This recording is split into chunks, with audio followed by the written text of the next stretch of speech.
appreciate that. Brilliant. I was just saying, thanks again, Andrew.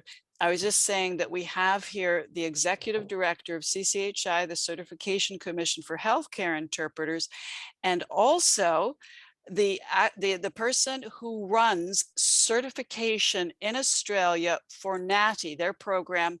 NAATI is the National Authority for the Accreditation of Translators and Interpreters. I hope I got that one right, Aurélie. And I actually, before we begin, have the biggest news. This is what has left me so speechless. I, Marjorie Bancroft, as many of you know, am no longer the director of CCC. The baton has been handed to the new director and owner. I'm thrilled to introduce you to John Aurélie, our since May 11th, CCC's new director and owner. And he has a couple of words to say to introduce himself. Without further ado, John. Wonderful, wonderful. Thank you so much, Marjorie. No, sincerely appreciate it. As you heard the news, Marjorie is retiring. And so that's pretty momentous. She's been around the community interpreting, medical interpreting field for 20 years. She's been a visionary, she's been a thought leader, she's helped to professionalize the field so much. She's able to bring together, people like Aurélie and Natalya, which are wonderful leaders that do so much across the globe to professionalize the profession. Supposedly, I'm supposed to succeed her, but my vision is really to continue to produce the content, continue to work with the interpreters, with all of the different accrediting organizations to help to continue to professionalize the profession, to serve all of you. And in our mission, which is pretty simple, it's about driving the outcomes we need among our patients, and within healthcare, within community settings, clients. So it's pretty straightforward. So thank you. I don't want to take so much time from Aurélie and Natalya, our wonderful hosts, panelists that are going to give us just this wonderful, wonderful webinar. We'll have the opportunity to talk more afterwards, but thank you so much, Marjorie. Thank you, John. Well, just a few more words and we'll get you to the main feast of this very special, almost panel-like presentation. First of all, for those of you who are attending live, you will get a link to your certificates within 24 hours, together with a link to the recording of this presentation and to the two PowerPoints, since we have two presenters. CUs, again, are only for those who are attending live. If you would please redeem your code for those CUs within 2 months. That is very, very important. We will be also available on chat if you have any questions for CCC or would like to greet each other. If you have questions for the presenters, please use the Q&A feature. That's very important. But we'll be monitoring both Andrew Hall, who is our publications manager, and I behind the scenes. Without further ado, I want to explain that Natalya first, as the executive director of CCHI, will be discussing National Medical Interpreter Certification here for CCHI in the United States for 10 to 15 minutes, and then the turn will come for Aurélie Sheehan to do the same as the person leading certification at a national level for all specializations, including medical, but others, as she will talk about, also for 10 to 15 minutes. At that point, I will reappear with John to ask some questions to both of them about how their programs compare, how they may be a bit different, and which you will already have figured out. And then we will turn to your questions, meaning you, the audience, from the Q&A feature. That's it. I'm going to disappear, John, as well. Natalya and Aurélie, wish you wonderful presentations. I'll be back shortly. Thank you. Thank you. Thank you very much. I'm so excited to be part of today's presentation because, well, in my opinion, it is so cool that we, as in interpreting, could do the same thing, but differently. And today we're talking about certification, how you can find two good interpretations where you can have two good approaches to how to certify interpreters. Let me start with telling you a little bit about the commission. The Certification Commission for Healthcare Interpreters is a 501c6 nonprofit organization in the United States. And the reason I'm bringing us this technical detail is so that you understand that in the context of the United States, it is a nonprofit private organization with the mission to deliver and develop certification for interpreters in healthcare settings in any modality and in any state of the country. And as an organization, we were founded by 13 volunteers. I was one of them at that time in 2009. And I'm not going to go over our 13-year history, which this year we'll be celebrating our 13th anniversary. I just want to point out that during this first 5 months of this year, we've already launched two important initiatives. One is we're conducting our third National Job Task Analysis Study, and I'll say a few words about that later, but also I've just got this week confirmation that our CCHI Spanish certification has been reaccredited for the third time for the next 5 years. And that is extremely important to us, and I'll explain why in a minute as well. As far as the types of certifications our commission offers, we have two, and the third one is in the works. And when I say national, I mean it in the context of the United States. So if you are listening in from abroad, just put in the US instead of the word national.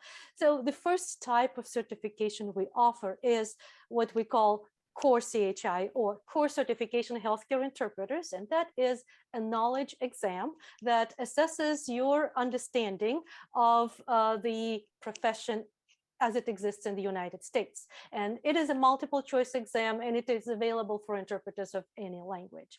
The second type of certification we offer is performance certification. It's what we call it CHI, Certified Healthcare Interpreter, and it is a dual language testing of your interpreting skills. And currently it is available for Arabic, Mandarin, and Spanish interpreters.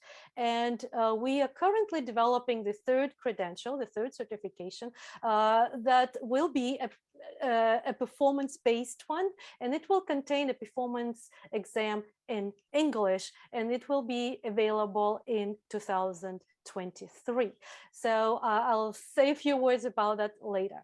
Now, if we look at the whole certification program, it's not just exams. It's the construction of many other aspects, including who is eligible to become certified, how do you maintain certification, and what parameters do you function in. And in the United States, one of the important aspects of any testing for any profession, be they architects, healthcare providers, financial planners or advisors, etc., and interpreters among them, is there is an entity that accredits these testing programs. That it is also a non-governmental attestation or accreditation, but that is an important seal of approval. And CCHI is proud to be the only organization in the United States that administers exams for interpreters, translators, or for any languages for that matter, that has two programs accredited by that entity, NCCA, the National Commission for Certifying Agencies.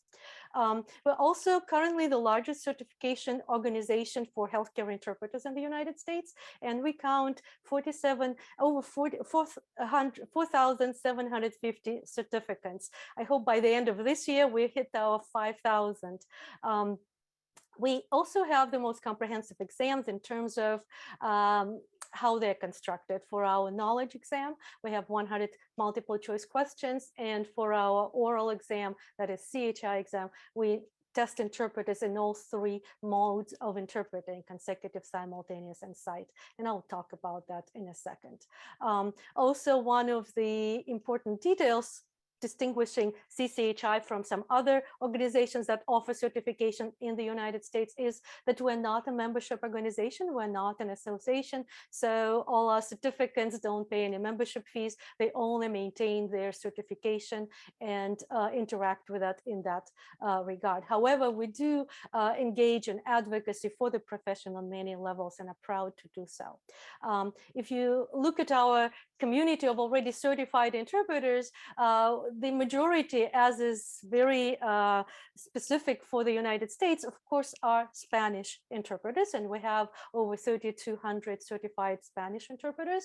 The next big group is our core CHI certificates, which contain all other languages, as we say, but they vary from Kinyarwanda to Karen to Farsi to German, French, ASL.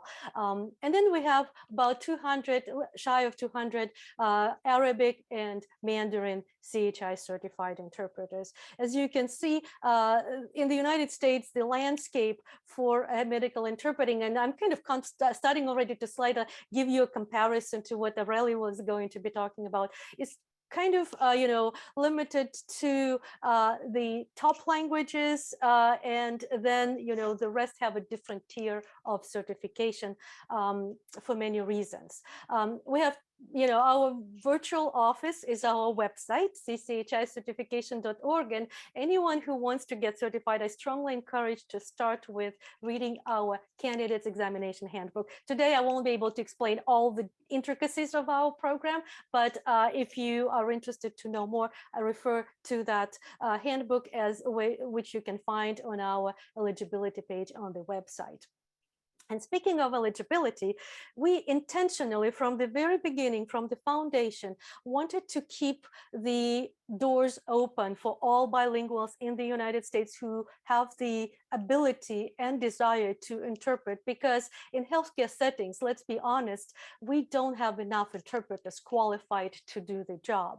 And if you think of individuals who need interpreting services in our country, you can imagine that healthcare is the #1 field where they need interpreters, because not all of us get in contact with legal system, yet all of us need to either to get the vaccine, or we're having babies, or we have some other not so joyful moments that we need to talk to doctors about. And for that reason, our eligibility criteria, what we call is kind of an open door policy. What we require 4 things. The age, you need to be 18 years of age, because children should not interpret. They're not mature enough for that task. Education requirement, we intentionally kept at the high school level, and it could be high school from any country in the world or its equivalent. And then the training requirement we set at 40 hours of training in healthcare interpreting specifically. Now, I can tell you all that 40 hours is not enough to become a healthcare interpreter, but it is enough to learn about what are the expectations of the healthcare interpreter in the United States. And that's what we kind of require as the basis and, as assurance that you would be having an equal chance to pass our exam if you completed that minimum training. But the major thing that kind of is left usually behind the scenes is confirmation of your language proficiency. For our candidates, they need to submit documentation proving their language proficiency in both languages, English and the language other than English that they work in. And those documentations need to be at the level that will, tell us that you're able to perform a job as an interpreter and not just as a person who can tell you how to get to the next bus stop, for example. And we this year are undertaking an actual rethinking of the language proficiency requirement, and we are spearheading a national task force to work on that aspect of language proficiency for interpreters, what it means. So hopefully by the end of the year, we'll have a more specific criteria for different language types, because we all know language is not equal in terms of how many speakers we have in any particular country. So Let's talk about these two main certification exams that we deliver. The core CHI exam is the same exam that every interpreter needs to take, if regardless of what step they will end at in their credentialing journey. And it is computer-based. It's available at test centers, and since the pandemic, it's also available online. And it is a multiple choice questions with 100 questions in English that will test you on different topics related to healthcare, and it is timed to 2 hours. Now, as far as those topics that the exam is geared towards, there are 5 main domains. Indirectly, the exam will test your critical thinking abilities because each question is presented as a scenario that you need to find the best solutions to. And the 5 domains relate to professional responsibility and ethics of the interpreter, managing the interpreting encounter, terminology, of course, pertaining to healthcare, US healthcare system, since we're functioning in the context of our healthcare system, which is very different than Australian or Canadian or European, etc. And then cultural responsiveness. And as you see these percentages, I'll talk about them in a minute, but they reflect how many questions are dedicated to each of these domains. As far as the second type of certification, that is performance-based, the CHI, that is dual language, it is also computer-based. And the candidates will, connect with a headset, will listen to the recording of a prompt, and then will record their interpretation into English. And it is available only at the test centers in the United States because of the security reasons, considering how audio exams are not translating very well into the online modality. It is dual language. In other words, you will have consecutive dialogues that will be bidirectional between provider and patient. And then you will have the simultaneous vignettes that also you will be interpreting either from English or from the other language. And then there is one multiple choice question that tests your understanding of accuracy in translation. That exam is 1 hour, yet each response is timed, and the time differs by the language, because the same sentence in interpreting it from English into Spanish will take different time than if you're interpreting it into Mandarin or Arabic. So our subject matter experts, practicing interpreters, actually timed each utterance to recording. So what that gives us is the opportunity to test not only your ability to interpret, but to interpret it at the level that is expected of a certified professional. In other words, in the United States, appointment is 15 minutes for a person who doesn't need an interpreter. So we really cannot afford our candidates to take too long to think how they would interpret. We want to imitate the job as closely as possible using this computer-based reality. Candidates are allowed to take notes, and in the consecutive section, they can replay each utterance twice. Now, as far as when you can take the exams, because it's administered at test centers, it only can be done 4 times a year. We have specific testing windows, and each testing window is about 3 to 4 weeks, and the exam is delivered in a private room because you will be speaking out loud. The exams delivery defines how it is scored. It is done by human raters. And for that reason, the results are available about 6 to 8 weeks after you take the exams, when our raters are able to actually assess you. The composition of the CHI exam for all languages is the same. You have 75% of the content and the score dedicated to your consecutive interpreting. That's 4 dialogues on 4 different medical topics. Then there are simultaneous interpreting, 14%, and that is 2 vignettes. Each vignette is less than 2 minutes, and one would be from English and one would be from Spanish, Arabic, or Mandarin. And then site translation is 9% of the exam and the score, and that is where you read 3 excerpts of different types of medical documents that you encounter in the US, and you will be recording your interpretation of that written English document into Spanish, Arabic, and Mandarin. And then the last question, as I said, is multiple choice, where you have your English prompt and then 4 versions, let's say in Spanish, and you need to assess which one is the correct translation. Now, the percentages that I talked about were determined by the Job Task Analysis Survey, which was a national survey we conducted already twice. And now we are in our 3rd iteration of it because time changes. And this time around, we actually ask you specifically, what do you think these percentages should be? We ask your opinion, whether you think it should be consecutive, should be 75 or should it be 70? We don't know. I mean, we do know, we have that understanding of how it worked the previous 10 plus years, but we want to make sure that we're staying current with the expectations as they're happening in the United States right now. In other words, it's a kind of democratic way deciding on what the exam should be. And if you have not completed that survey, if you're certified or not, and even if you're outside of the United States, please do so, because we want to see as many opinions about medical interpreting as we can gather. We will then break them down, of course, to make sure that we reflect the US reality. So the link to the survey is on our homepage at cchicertification.org. Our certification, after you pass the exam, you are happy, you got certified, you can get jobs, but there's always a time limit on the certification, and best practices in the US require that. In order to be accredited, you have to have the time limit. So our certification is valid for 4 years, and to renew it, we want to make sure that 4 years later, you maintain the same level of knowledge that is current for that time, and the same level of skills. So we require 32 hours of continuing education and at least 40 hours of practicing interpreting in the languages in which you're certified.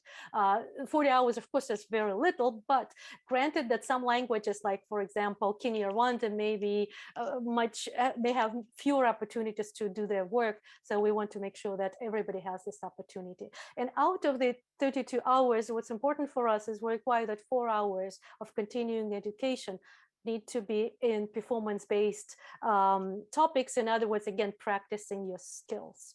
And with that, I want to stop right here so that Aurélie can tell us about the wonderful things they do in Australia, similarly or differently than we do. Just a last plug: on every website, on every web page on our website, you can join our social media where you can share a lot of information. Thank you. Thank you, Natalya. That was a really interesting presentation. It's very exciting for me to see where we compare, where we might be slightly different. But before I start, I just wanted to thank everyone for attending this presentation. I'm very pleased to be presenting to such a wide audience. So yeah, I'm just going to share my presentation. Just bear with me. Share my screen.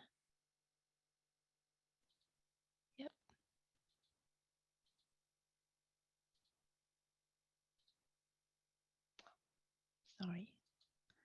Yeah. So in this presentation, I will first start by giving you a short introduction about NAATI and its certification system. And then I'll cover the different test types that we offer in the generalist space, but also some of our specialist tests. I may not be able to cover them all, but we'll see how we go. And I'll conclude on what we've just started to do, which is our continuous improvement program. So I'll touch on that as well. But first of all, what is NAATI? So we stand for the National Accreditation Authority for Translators and Interpreters. We are a non-for-profit organization owned by member governments. So we actually are the only certifying body in Australia for translators and interpreters. Our mission statement is to foster a connected community without language barriers. And in fact, we were created in 1977 to support the post-World War II migration waves to Australia. And there was a need to support a growing multicultural society. And NAATI was created to provide translating and interpreting accreditation at the time. Then I've just put some key dates. I'm not going to go over the whole history of NAATI, but some key dates for us. 2012 was a bit of a turning point in the accreditation system. There was a major project called Improvement to NAATI Testing, which commenced, and it reviewed all the accreditation system of the time and gave birth to our certification system. So the one I will be presenting today, which was introduced in 2018 with some major changes, including live role-play interpreting test, assessment rubrics rather than a point deduction system, and also the introduction of specialized tests, especially in health and legal. And more recently, in last year, we introduced our continuous improvement program. This is a program that focuses on our non-specialist test firstly, and through that program, we're looking at which aspects of our system we can improve. Now that we've been rolling it out for 3 years, we're able to look back and see where we can refine the system a little bit. You will find a lot of information about us on our website, so I encourage you to go there and to find out a bit more about ourselves as well and all our test types. So our certification system is articulated around 3 main steps. The first step is to complete formal training, but also to meet some other prerequisites. So to become eligible to see the certification test, you need the minimal training level that is relevant to the test type, but you also need to demonstrate, provide evidence of your English competency, and to meet our prerequisites in ethical and intercultural competency. That can be done through a formal training, but it can also be done through our ethics and intercultural tests that we offer as well. Once you've become eligible and you pass a certification test, you become a certified practitioner. And just like for CCHI, we do also have the certification is also valid for a number of years. For us, it's 3 years. So every 3 years, practitioners need to recertify the credential by providing evidences of professional development and also of work practice. And so we've got different criteria depending on translation or interpreting. So for translation, it's a minimum of 30,000 words translated over 3 years. And for professional development, we provide a catalog of activities, and practitioners gain points against those activities. And so we require a number of points for that. And for interpreting, it's a minimum of 40 hours of interpreting a year as well, on top of the professional development. So now I just want to dive into our actual system and how it looks like. As you can see, we do have lots of tests on offer. So I'll start with the first layer here, which we call recognized practicing. So it's either for interpreting or translation. Actually, this first level here is for languages that are not offered for testing. So sometimes it's very challenging to have a test developed in a particular language, or the demand is just not there to justify a test development. So for those languages, we offer recognition or recognized practicing. And basically, we require eligible candidates to provide evidences of their training, of their intercultural and ethical competencies, so same prerequisites and English competency as well. But instead of sitting a test, they have to provide evidences of their work practice. And so we assess the application on that basis. Now, if a language is available for testing, recognition is not available. And then we look straight away at our different levels of testing. So in the interpreting stream, the first level is our certified provisional interpreter test. I'll give you more detail in the next slides. Then we have the next level up, certified interpreter. And after that, we have our specialist tests. So these were introduced with the new certification system. We offer a specialized test in the health domain and one in the legal domain. And we also have a certified conference interpreter test. Now, for the translation stream, we offer a certified translator test, which is a generalist test. At the moment, we do not offer the advanced translator test, but this is for years to come. So just in a nutshell, this graph represents the number of languages we are offering for testing. So as you can see, it's been a gradual rollout since 2018. We offer, by the end of June, we'll be offering the CPI test in 60 languages, and then for translation in 37 languages, which is in both directions. The higher level tests are available in a smaller number of languages. That's mainly driven by demand. In terms of the assessment of our test, and that is applicable across the board, regardless of the level of the test, we do have assessment rubrics. I'd like to show you, I don't know how I'm doing for time. I might just show you how it looks like. Just bear with me. Well, I just have to. We're halfway through the webinar already, if that's any Yeah, help. so maybe I'll just skip that part and I'll just explain. Just bear with me.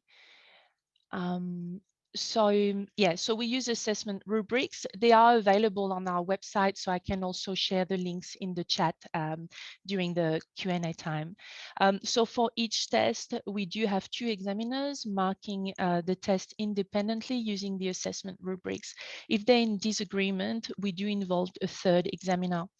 Now, candidates can contest their results and ask for a paid review, in which case we would involve a 4th examiner. Our examiners are carefully selected. We have a screening process to assess their skills. They have to be certified practitioners themselves for the test they will be marking or setting. We provide them with training workshops in both setting and marking.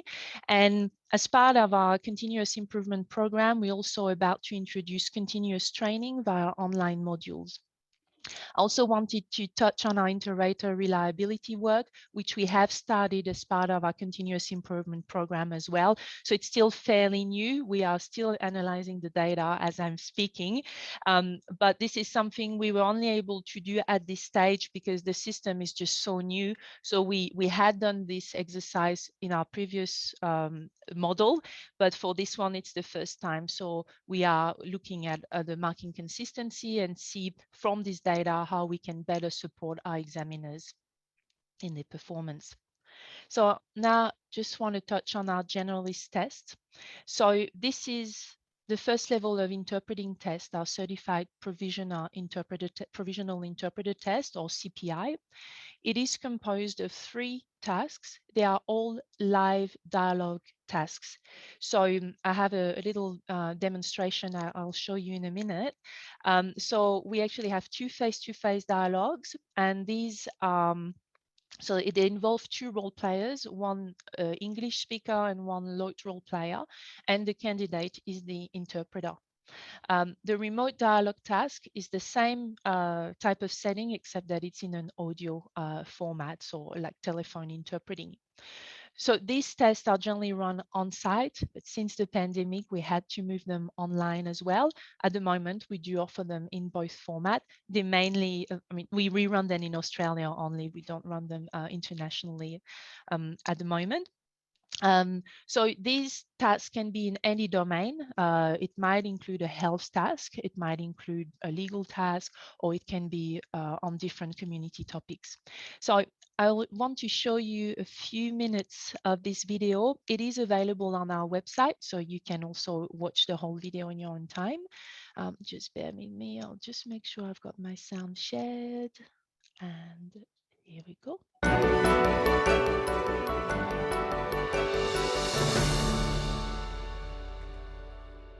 So this is a demonstration of the remote dialogue task. So in one room, you have the 2 role players and the room supervisor, and in a separate room, you will have the candidate, and she will appear in the corner here. So that's when it's run on site. If it's online, it's through an online platform. Yes. Hello, interpreter. Yes, good morning. Yep, this is the interpreting agency.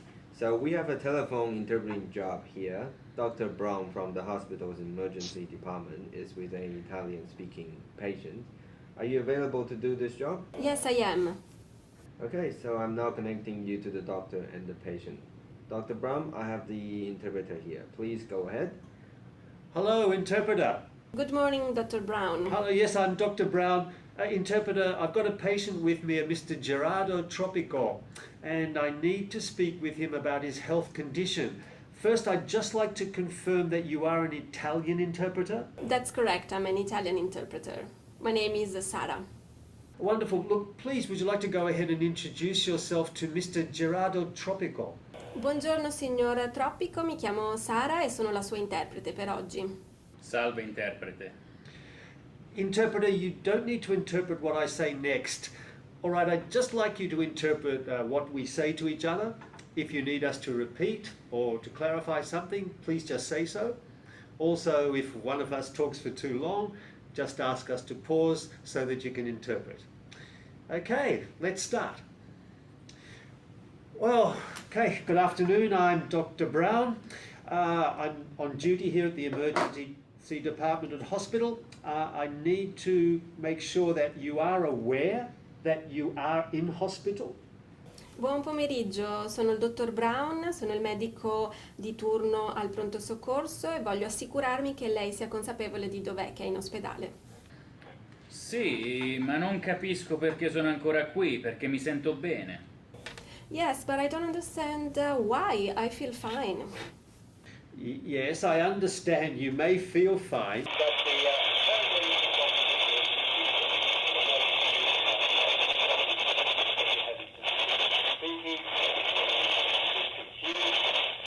I recommend that you stay in hospital a few more days, observations, some tests. Now, I'm sorry, Dr. Brown, to interrupt you, but the line was disturbed. I couldn't understand. Would you mind repeating what you just said? oh, certainly. Now, I understand that you may feel fine, but the paramedics and doctors observed some symptoms. You're unable to move the right side of your body, you're having difficulty speaking, and you're generally a little confused. Now, I recommend that you stay in hospital for a few more days for some observation and some tests. Now, Mr. Tropico, do you know what happened? Sì, capisco che lei possa sentirsi bene adesso, ma i paramedici e i dottori hanno osservato alcuni sintomi. Non è in grado di muovere la parte destra del suo corpo, non è in grado di parlare, è in generale un po' confuso. Le suggerisco. I will stop here so we can progress with the presentation, but just a few comments on this. The distortion, the bad connection is actually intended. This is to create an instance in the dialogue for the interpreter to manage the interaction. There are also other aspects in the dialogue which will encourage the interpreter to show the interaction management skills. It might be that the role players are speaking for longer and therefore they have to manage the turn taking or pausing or potentially asking for clarification if they haven't paused the speakers at some point. So that was one of the major change we introduced with the certification system, having those live dialogue tasks so we can actually assess the interaction management skills of interpreters. So that was one of the major introduction. Oops, I'll just move to the next slide, which is our CT translator test. That's the first level of translation testing. So this test is run online via our online testing platform. There are 4 tasks. The candidate only choose 2 of the translation tasks, and then there's a revision task that is compulsory. This was as well an addition to the certification system. We didn't used to have that. So this is available in 2 directions. But they are like different tests. So if you want to see both directions, you have to do 2 different tests. It's a 3.5-hour test. There's no preparation time on the day. We do not allow the use of machine translation. At the moment, we allow downloadable or printed resources. There's also resources that we make available online for our candidates to prepare, so they have access to materials in their own languages. I'll just touch briefly on this one. This is our CI interpreter test. So that's the next level up in the interpreting stream. As you can see there are similarities with our CPI level tests. So we do have 2 live dialogue tasks. They're pretty much presented in the same format, except that they're slightly more complex and they're a bit longer. So I haven't mentioned, for the CPI test, we offer it in 60 languages, and it's a non-specialized, non-complex test. The CI test is more complex. You can already see the number of tasks that they are, but it's complex at times, but it's still a non-specialized test. So there will be a variety of domains represented in this test, but there will be a health and a legal task in this test as well. So these ones are done live, online, or on site. The others are done via our testing platform, and they are recorded. So the candidate listens to the recording and interprets immediately. They do not have preparation time on the day, but they do get the task brief 1 week prior to the test. So they have a brief they can use to do some research, familiarize themselves with the domain. And now I would like to jump straight to our health interpreting test, because I think we can draw some parallels with what Natalya has just shown us. So as I said, these tests, the specialized ones, were a new introduction to NAATI. So we've only been running them for a couple of years. They're available only in 6 languages. There are constraints in developing this type of text. They're a lot more complex. Sometimes we do involve specialists in the field to actually help setting the test as well. So it's a lot more complex and a lot longer to develop a new language in this area. These tests are complex and specialized. They're often set in a context where it's an expert to expert communicating. So we need that level of expertise represented in the task. So there are 2 parts to this test. The first one is a knowledge test. It's composed of 60 questions. It is a prerequisite to sit the second part, which is made of 4 monologue tasks. This one is done online, but from our testing centers, we are looking at moving it totally online in the future. It's a 3-hour test. No resources are allowed for this test. Now, if the candidate passes this test, they become eligible to sit the second part, which is done online. It's an audio recorded task. So we've got 2 consecutive monologue, 1 simultaneous monolingual exchange into the LOT, and 1 simultaneous monologue into English. These first 3 tasks are mainly set in the context of expert to expert, as I mentioned. This one is a mental health task, and it is a distorted speech account from a patient to an expert or a group of experts, so slightly different. Something I wanted to mention as well is our knowledge test covers a range of medical domain.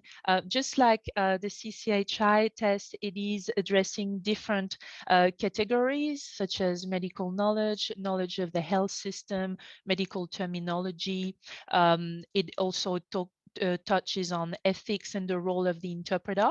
And for that particular category, we do have a speech pathology question where the candidate, so the question is divided in 2 parts. There is a distorted speech recording, and then a series of questions that would be addressed by a speech pathology team. So it's assessing how the interpreter would function within a speech pathology team.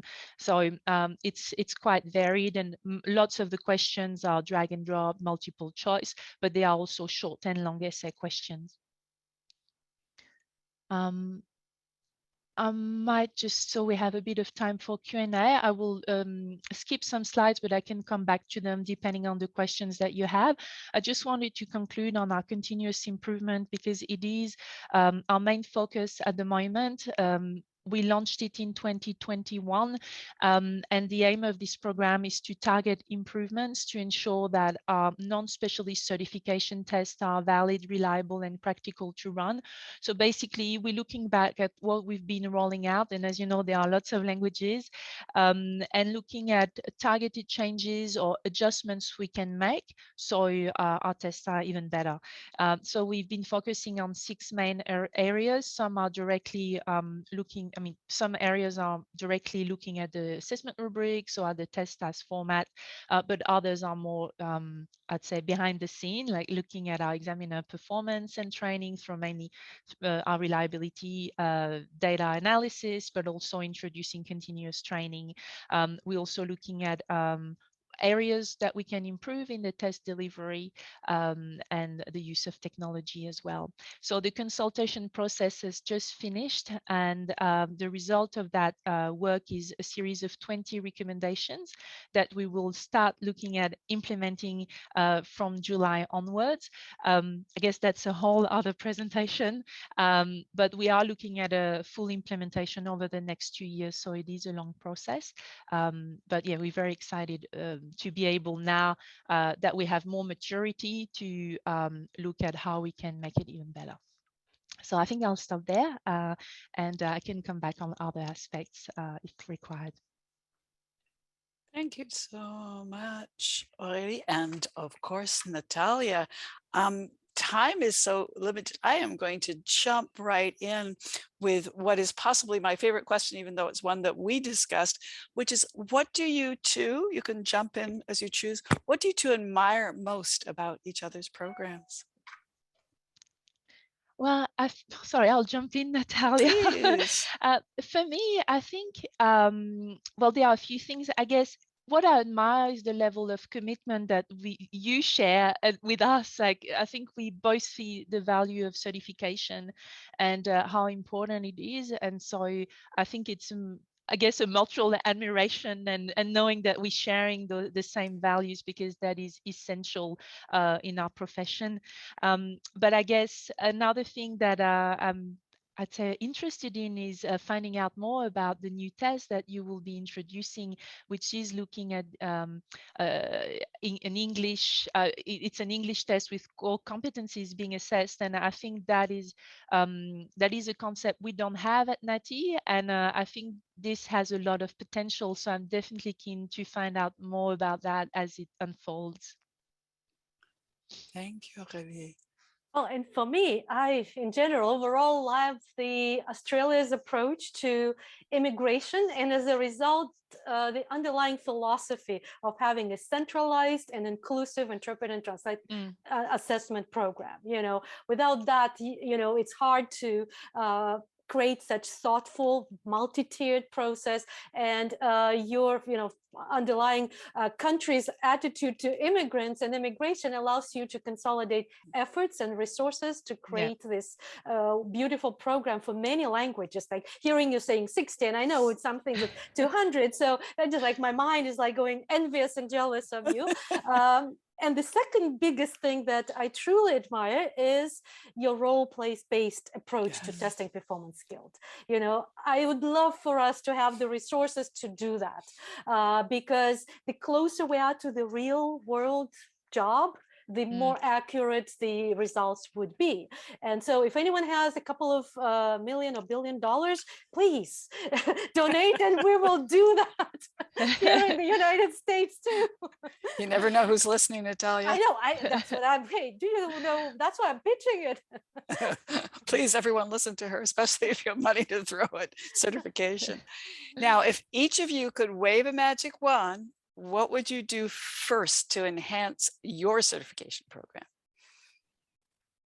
Well, let me do my one thing, since I'm asking for money anyway, right? So my wish would be, I would love to have a bank of CCHI performance items, dialogues and monologues for simultaneous interpreting, to have like hundreds of them. Then we could deliver online exam individual for each test takers, because that's what precludes us from going online with that exam, the security, the fact that people could consult, memorize, etc. But if you have hundreds of items, then all that is gone, and you have a tailored test to each person. So that's if I had the money tomorrow, that's what I would start doing. Well, for me, I think for our certification system, I guess it would be maybe accelerating how we can make those refinements that we are looking at. As I said, we're looking at a 2-year implementation, and you know, if we could, I guess it's more resources as well, more time. Mhm. I think that would be really great. But if I had a magic wand, I think I would also use it not necessarily on our certification system, but on how to raise awareness among people who need interpreters and translators, because as you know, and I think it's a universal problem, is that sometimes the perception is that if you're a bilingual worker or you speak 2 languages, you are an interpreter. And so I think I would use it to raise awareness about how skilled a profession it is. And along that, use it to provide more access to training as well, because some languages are more challenged in having access to languages because it's just not there. And so I think that would help promote as well and consolidate our certification system. I think Natalya likes your magic wanding just fine. I know, I was just I going saw her nodding away. to say that, you know, many people forget, like in healthcare, for example, that even though we require like high school diploma, 40 hours of training, but it takes us about 15 years to get to the level where bilingual enough to be interpreters or translators. So whenever anyone says, oh, could you interpret? Yes, sure. Do you want me to do surgery on you too? Because I can. I've seen it on Zoom, on YouTube, right? Yeah. So awareness is definitely, all right, I agree. I give up my, let's do that. Okay. Together. Yes, and as someone named Bill Glass in California often points out, it takes, depending on the US state, 1,400 to 1,600 hours of training and education and practice to become licensed to cut hair or do nails in this country. And 40 hours to become of training to become a healthcare interpreter, and people complain about that. Very interesting, the assumption that you can just interpret because you speak 2 languages. We're all there. Which process is the next question? Which process in certification testing for interpreters do you find to be the most important one, Natalya or Aurélie? There are lots of aspects. If I think of our certification system, I think the fact that we are able to offer some live role playing and be able to assess all the skills, you know, in a live environment, and especially the interaction management, which is essential in a interpreting assignment. I think that that is something I see as very important in how we're doing our testing at the moment. So yeah. Definitely. Well, yeah. in your reality, I do think that setting the exam and having that is very important. For us, for me, it's always like the weakest link, unfortunately, oftentimes is humans. You know, with all the realities, virtual realities we work with, right? We know that you, for example, forget the time zone for which the webinar is scheduled for, you miss it, right? So it's human error, which is, so for me, the most important process is rating, because that's human raters, and it always will have subjectivity and error. So the challenge is to create the process that would diminish the subjectivity and have another process that will account for errors and flag them, you know, as abnormalities as they happen, so you're able to correct them before the scores are released.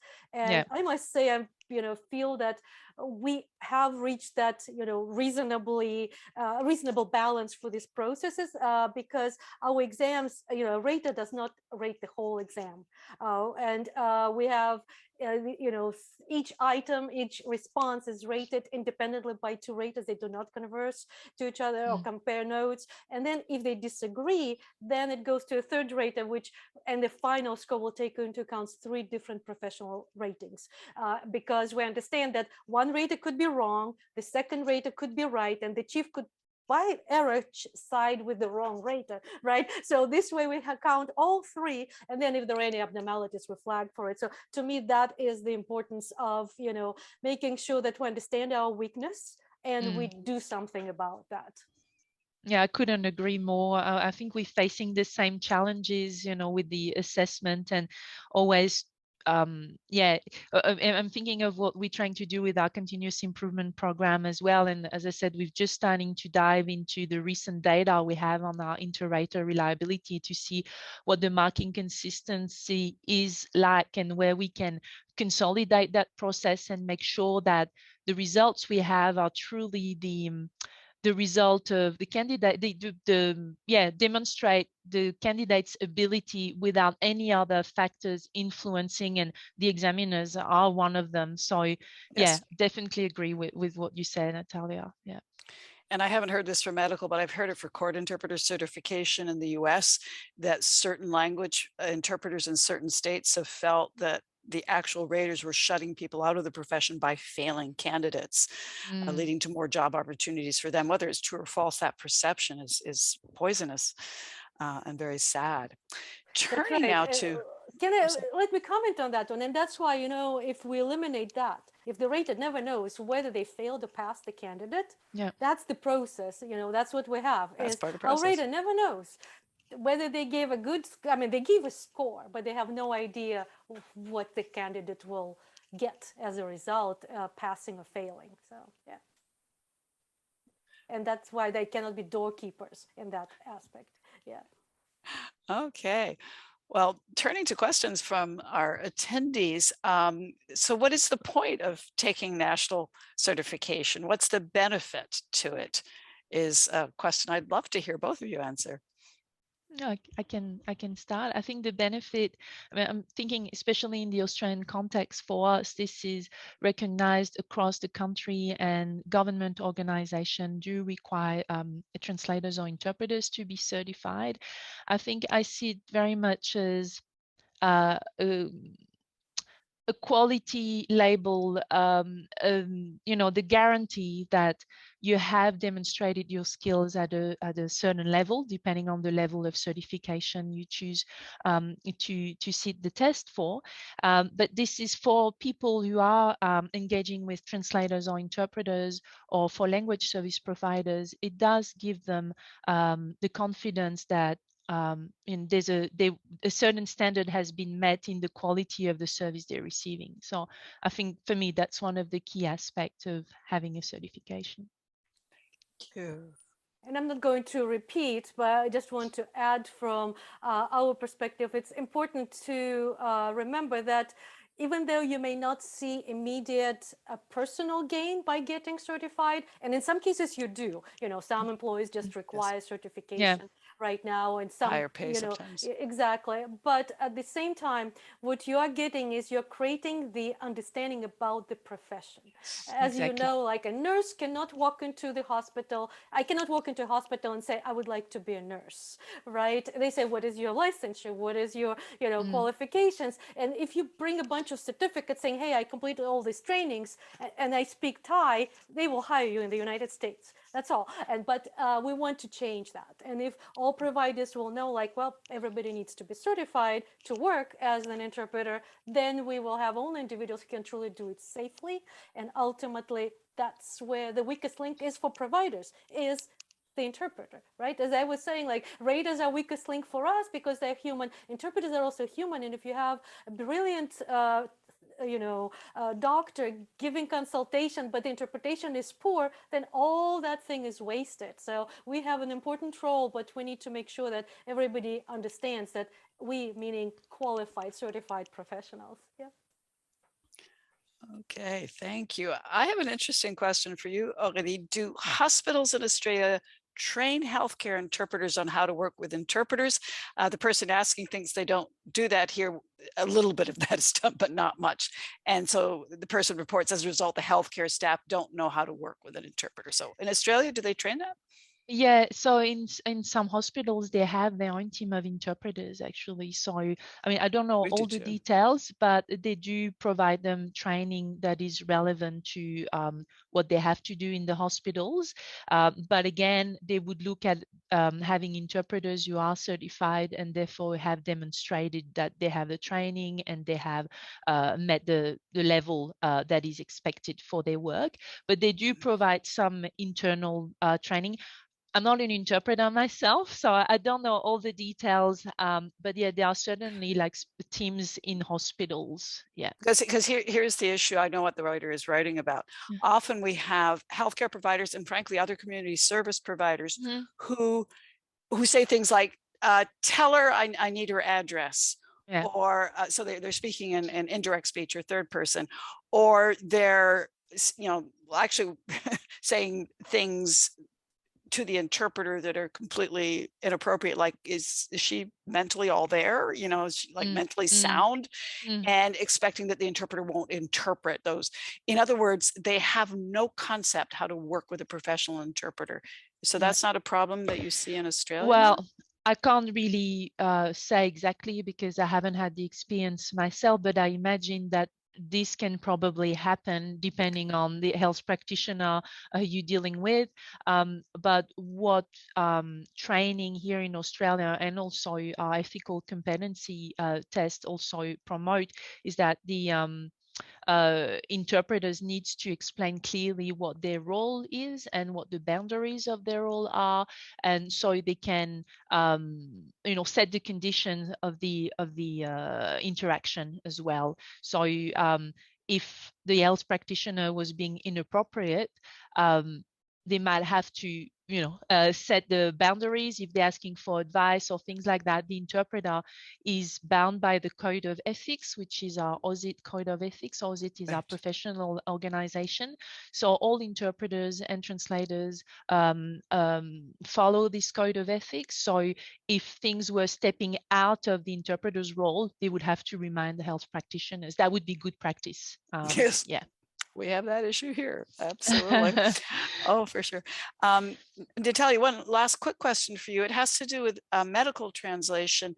There's no certificate, and there, as far as I know, no plans to develop one for medical translation, but based on the job task analysis perspective, and since medical interpreters every day are being asked to translate, as you know, do you think there's any chance it will end up showing up in more detail? I mean, I know you have multiple choice about medical translation in the current exam, but do you think there might be something more than that in the next iteration?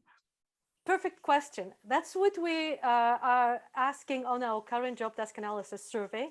We have like 3 or 4 questions dedicated to that specifically. Is which documents do you translate? Do you have it in your job description? Do you have a policy about it? Because you want to gather the national landscape, you know, data to then make that decision. Because before, when we just started in 2009, the idea was we only interpret, we are not touching the paper.